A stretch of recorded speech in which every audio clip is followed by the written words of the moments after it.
যারা ঈশ্বরকে বিশ্বাস করেন, যারা ধর্মে বিশ্বাসী, এই ভিডিওটি আজকে তাদের জন্য।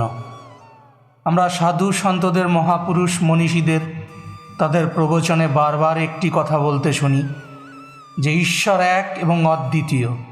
স্বভাবত কারণেই আমাদের বেশিরভাগ মানুষের মনে কৌতূহল জাগে, বা আমাদের অনেকের মনেই একটা প্রশ্ন জাগে, যদি ঈশ্বর, ভগবান, আল্লাহ যাই বলুন না কেন, এরা যদি সবাই এক এবং অদ্বিতীয় হয়ে থাকেন, তাহলে এই দুনিয়াতে এত ধর্মের সৃষ্টি কেন? আর এতগুলো ধর্মের মধ্যে কোন ধর্মটি বা শ্রেষ্ঠ? কোন ধর্মটি সব থেকে আলাদা? আমাদের মনে প্রশ্ন আসে, ঈশ্বর কি এক নাকি আলাদা?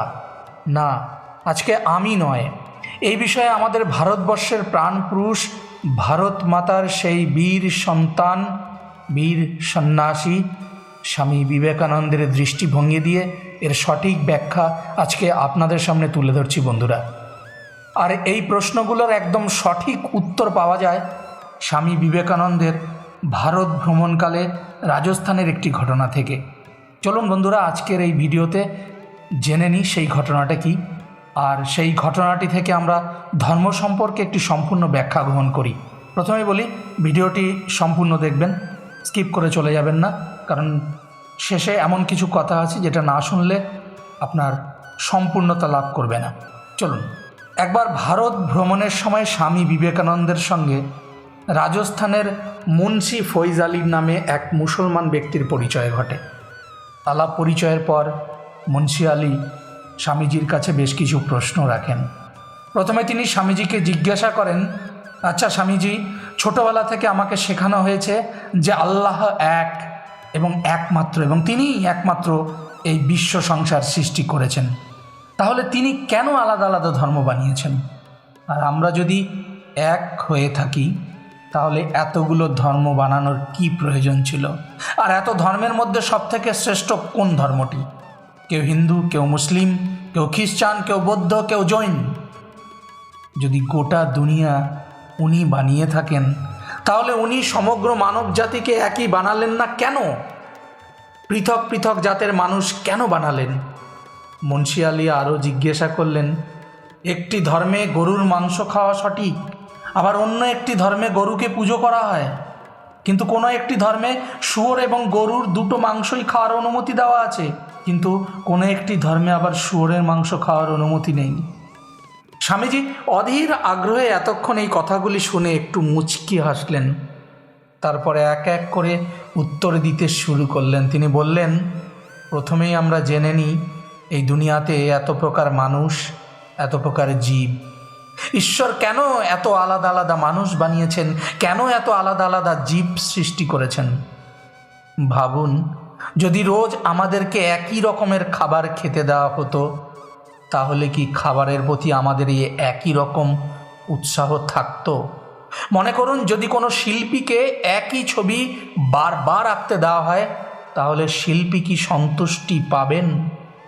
শিল্পীর আনন্দ তো আলাদা আলাদা সৃষ্টির মধ্যে, আর ঈশ্বরের থেকে বড় শিল্পী, বড় সৃষ্টিকর্তা আর তো কেউ নেই এই জগৎ সংসারে।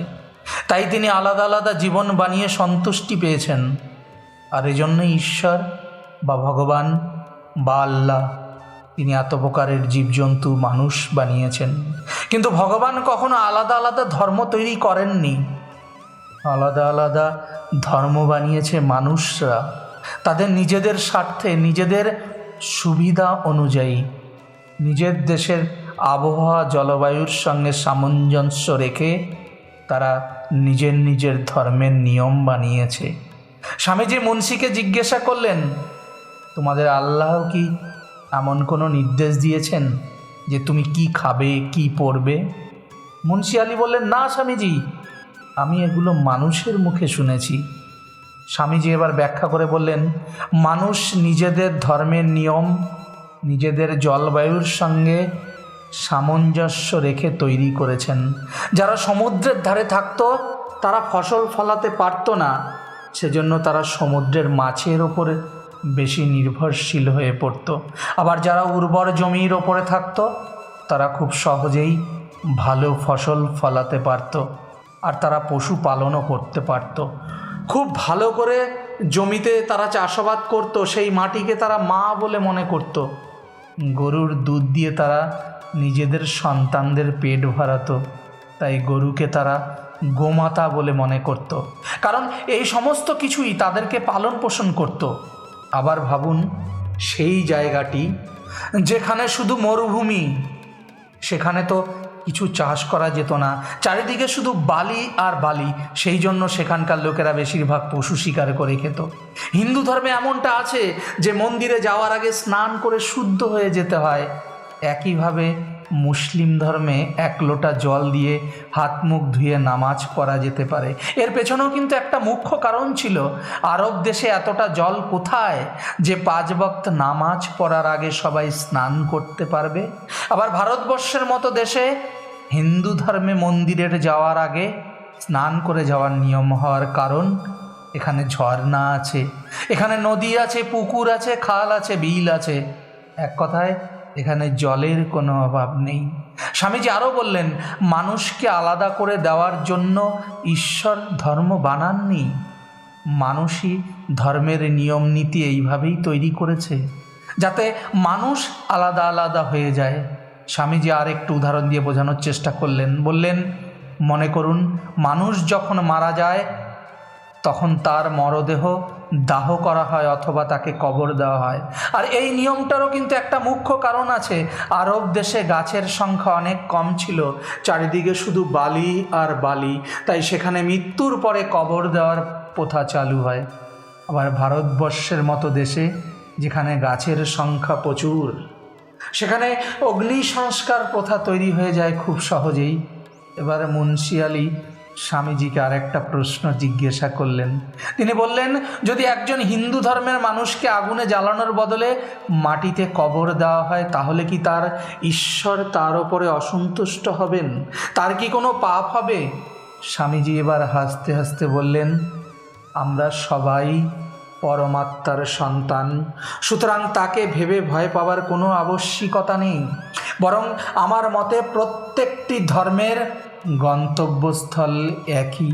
সেজন্যই প্রত্যেকটি ধর্ম খুব সুন্দর এবং ভালো। যেভাবে নদী আলাদা আলাদা রাস্তা দিয়ে গিয়ে একই সমুদ্রে মিশে যায়, ঠিক সেই রকমই সব ধর্মই আমাদের মৃত্যুর পর আমাদেরকে একই পরমাত্মার কাছে নিয়ে যায়। কোনো ধর্মই খারাপ উদ্দেশ্য নিয়ে তৈরি হয়নি, সব ধর্মই শ্রেষ্ঠ, আর সবার উপরে রয়েছে মানব ধর্ম। একটাই জাতি, মানব জাতি, তার ওপরে কোনো ধর্ম নেই, কোনো জাতি নেই। কিন্তু বন্ধুরা, তাদের কাছে এটা একটা কঠিন সত্য, যারা ধর্মের নামে মানুষকে আলাদা করে দেয়। কিন্তু আসলে আমরা সবাই এক। শেষে একটি লাইন দিয়ে আজকে শেষ করব। এই পৃথিবীটা মানুষের হোক, ধর্ম থাকুক অন্তরে, মসজিদেতে আজান চলুক, ঘণ্টা বাজুক মন্দিরে। নমস্কার বন্ধুরা, আজকের এই ভিডিওটি এই পর্যন্ত। যদি আমার ভিডিও একটু হলেও আপনাদের অনুপ্রাণিত করে, আপনাদের ভালো লাগে, তাহলে অবশ্যই একটি লাইক করবেন, কমেন্ট করবেন, বেশি বেশি করে শেয়ার করবেন।